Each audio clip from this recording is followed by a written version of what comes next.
Hi, this is Mike from Mike's Unboxing Reviews and How To, and on today's video we'll be taking a look at Tecware's Phantom gaming keyboard. This is the 88 key version for the UK. Yeah, pretty excited. Let's take a look.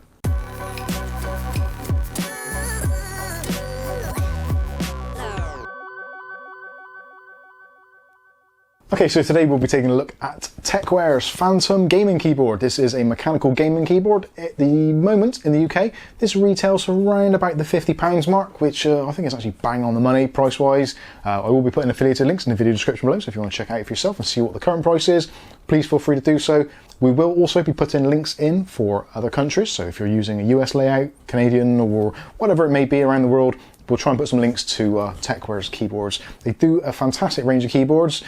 This particular size, like the 10 key list, the 88 key, they do an 87 key, they do a full size keyboard, tons and tons of options, all built pretty much around the same structure and also the same switches. And this uses the OUTEMU key switches, which are available in blue, brown and red.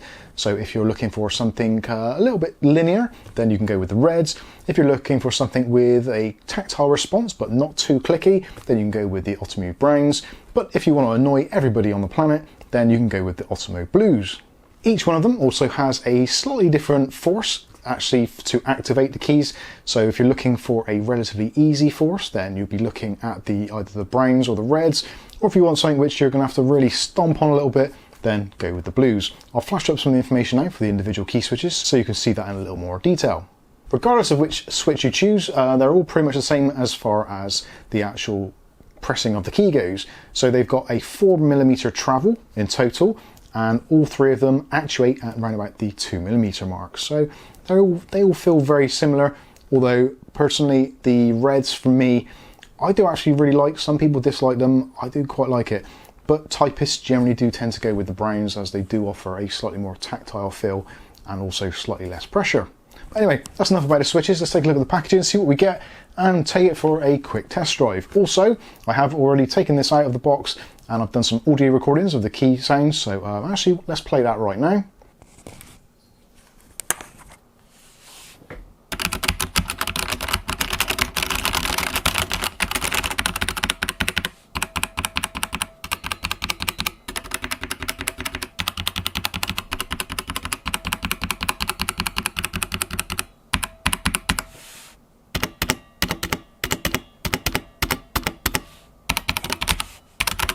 So that's what the keys sound like. Actually, I quite like it. It's got a really nice sound to it. There was a little bit of reverb in the middle, but yeah, nothing too drastic at all, absolutely fine.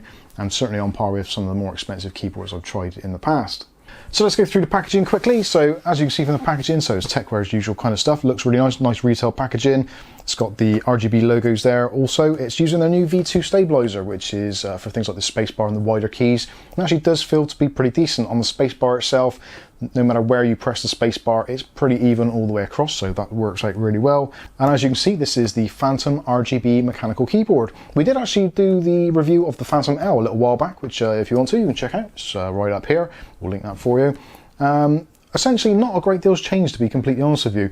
It's still the same kind of great construction quality. The top deck is all metal, etc. Anyway, yeah, we'll find out more about that later.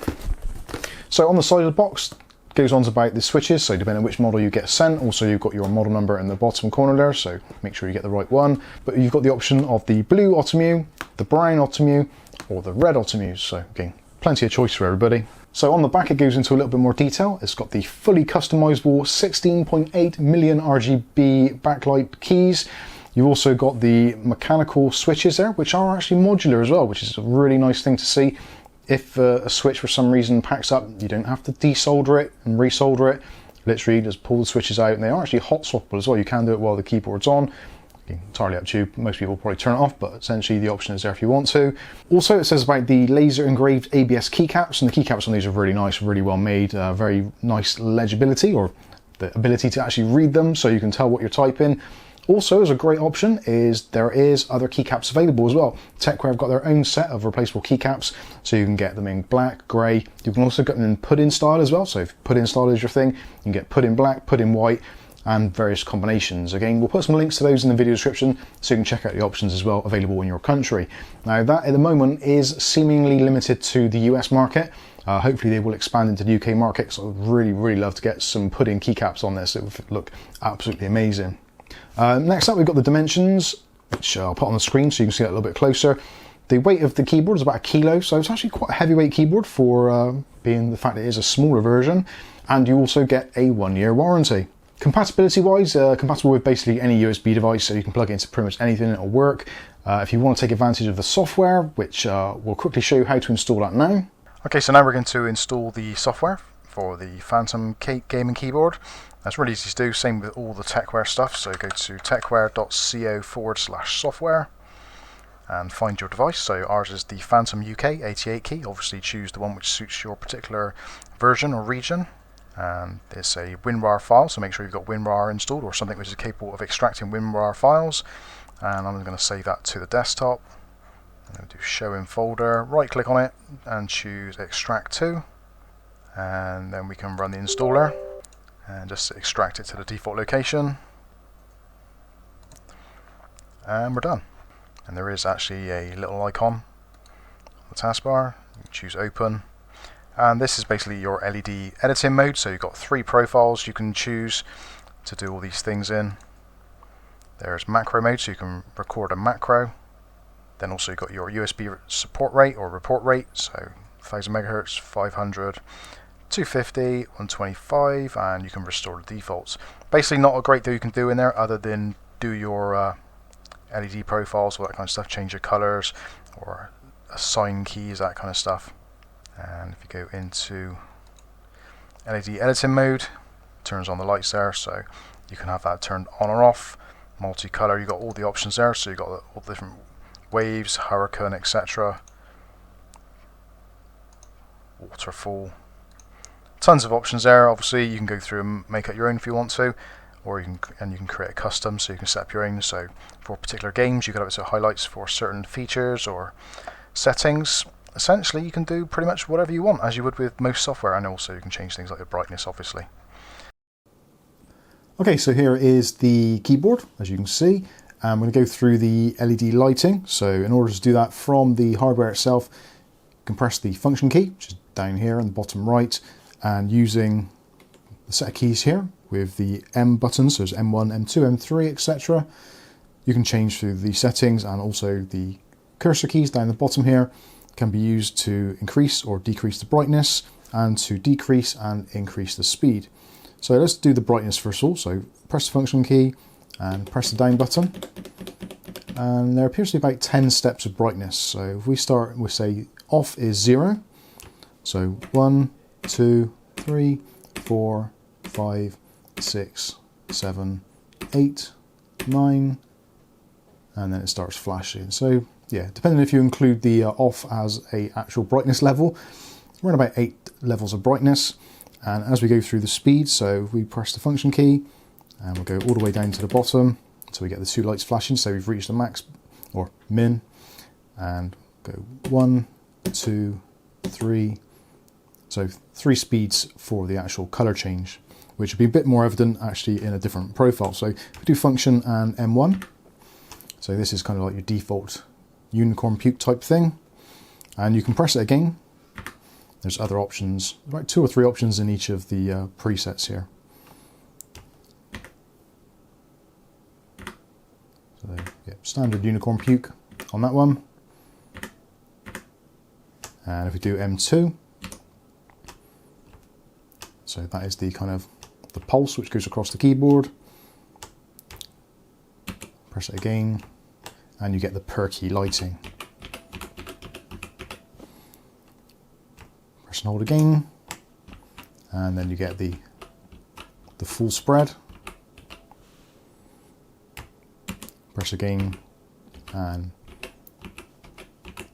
you get that.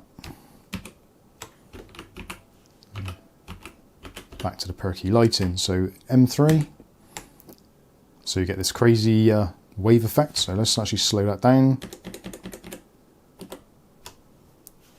So that's the wave effect, which actually isn't changed at all by pressing any of the keys. Press again and you get this kind of swirl effect which comes in from the outside and then spins back out again. And press it again and you get a slight variation. I would call that kind of like a matrix glyph or like rain. Again, doesn't actually change anything that the keys do, so that is a pretty much a fixed effect. And press it again and it goes back to the beginning. So M4, again you kind of unicorn puke going from left to right, and again you can speed it up if you want to. So press it again, M4, gives you a faster spread across, so let's slow that down. Press again and then you get the kind of swirl effect, so that's going around in a anti-clockwise motion. Again, none of this is affecting the keys, so it's not on per key basis. Back to begin again, so M5, a similar kind of unicorn puke. Again, can be speeded up, slowed down, etc.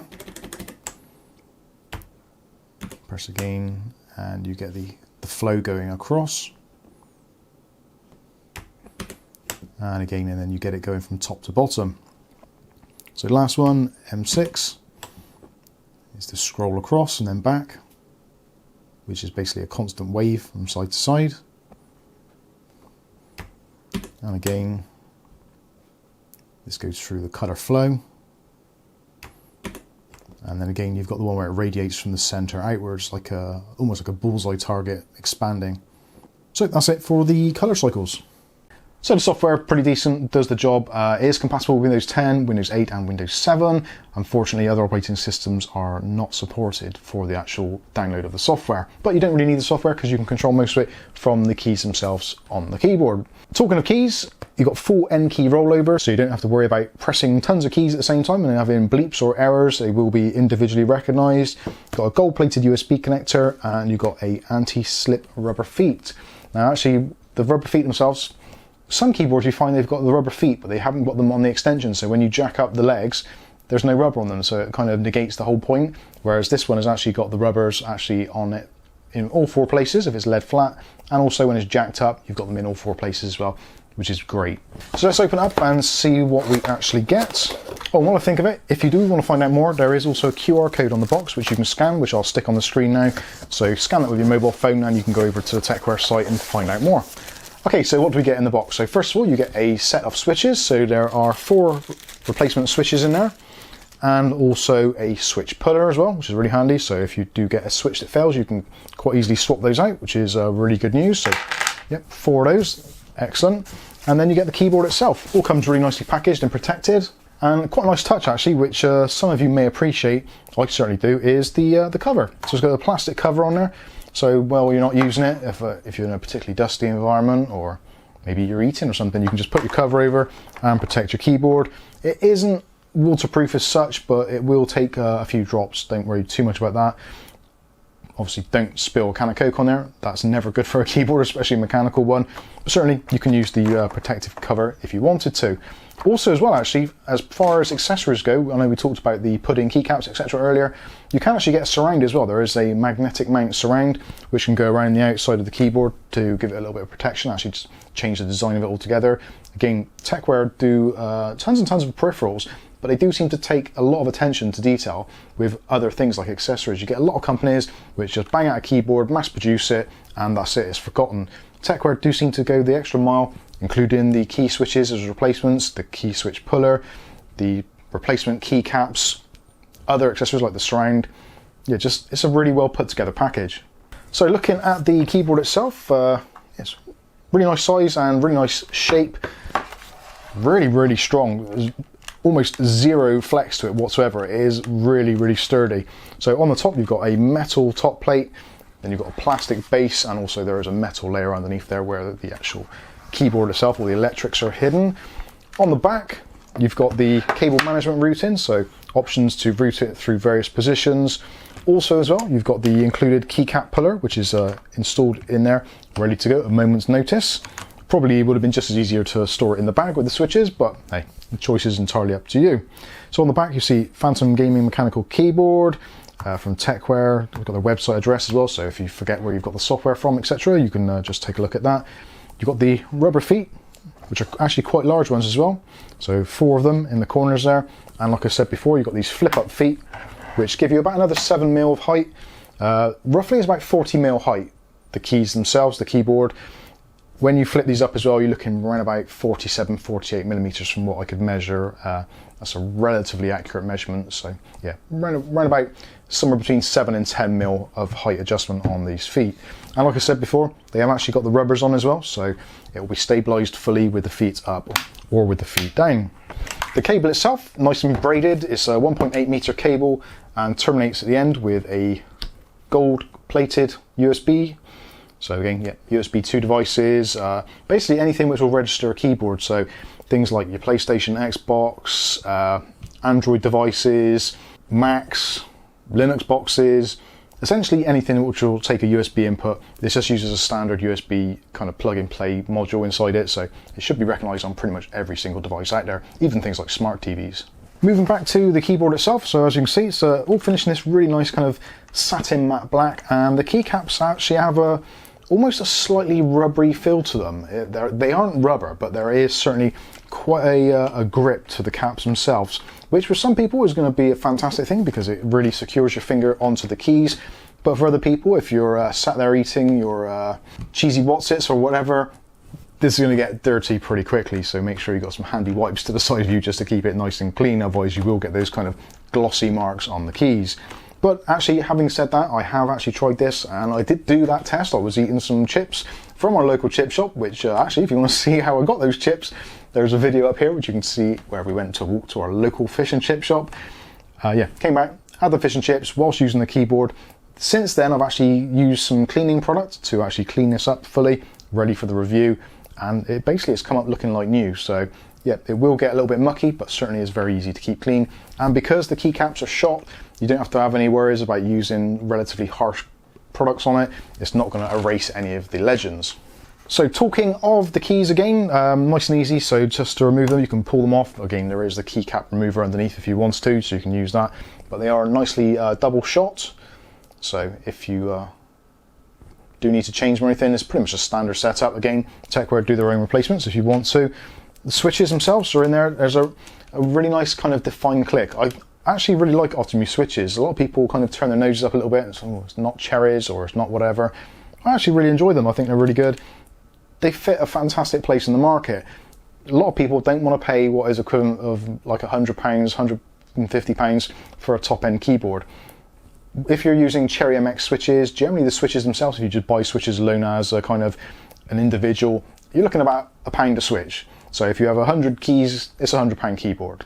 You kind of get the idea. Obviously there's economies of scale, so companies buy them a lot cheaper, but you see where I'm coming from.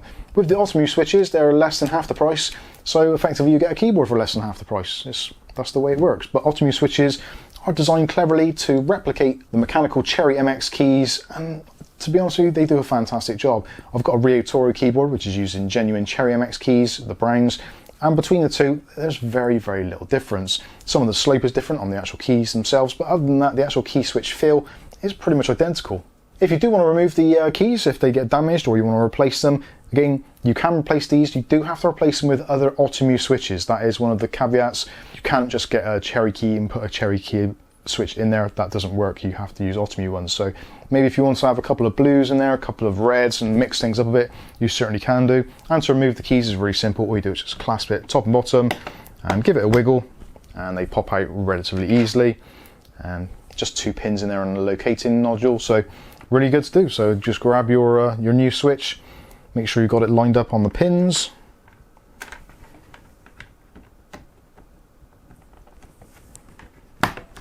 and it snaps into place. Job done, ready to rock and roll. So that is a really nice thing to do. No need to get out a soldering iron or any of that kind of stuff. Really simple. The braiding on the cable, you've got the usual kind of Velcro strap on there, so if you want to do a bit of cable management, you can do. Again, 1.8 meters, pretty decent length on there, so if you've got a PC on the floor or something, you need a little bit of extra length, absolutely fine. If you've got your PC on your desk, right next to your keyboard, you can use the Velcro strap to tidy out the cables. So let's plug in the keyboard. I've actually installed the software, etc. on the PC behind me, so let's plug that in on the extension. And as you can see, when it kind of boots up for the first time, you get a nice swirl, and it goes back to the last known setting. So I've actually set it to this personally. I actually really like this. It's kind of like the bullseye effect where it expands from the middle out. You guys know me, I do like my RGB. You've seen already how the colours are changed actually in the little segment we did earlier, so yeah, there's not really much more I can tell you other than that. In the software itself you can do all those controls, so you can set macros, set per key lighting, you can have individual settings for various games, so if you're into maybe CSGO or whatever the game may be, you can have your own custom keyboard set up so that all the rest is kind of blanked out and you can only see the keys you're using. So for sort of late night gaming sessions, certainly that can be useful. For me personally, I will probably not install the software because I don't really create macros, I just type and play games sometimes. So for me it's really easy just to press the function key and choose whichever lighting style it is that I feel in the mood for. So I think that is going to pretty much wrap this one up. I've showed you how to install the software, I've showed you the different lighting styles, I've shown you the keyboard itself, and it is it's actually really heavy considering how small it is. That is one thing that did surprise me, it is particularly heavy. This is actually now going to be my daily driver for my video editing PC, so we'll probably come back in a few weeks or maybe a month or so just to give you an update to see how I'm getting on with it. If you've got any comments or questions on the keyboard itself or the lighting or anything to do with Tecware stuff, feel free to let me know. We have got a contact at Tecware UK now, so I can post any of your questions onto them. So yeah, if you've got anything you want to know about Tecware in general, do let us know. If you've got any comments on the keyboard, again, put it in the comment section below, and we look forward to hearing from you. So that's going to wrap this one up. I've been Mike, this is Mike's Unboxing Reviews and How To, and hopefully we'll see you in the very next video. Thanks for watching.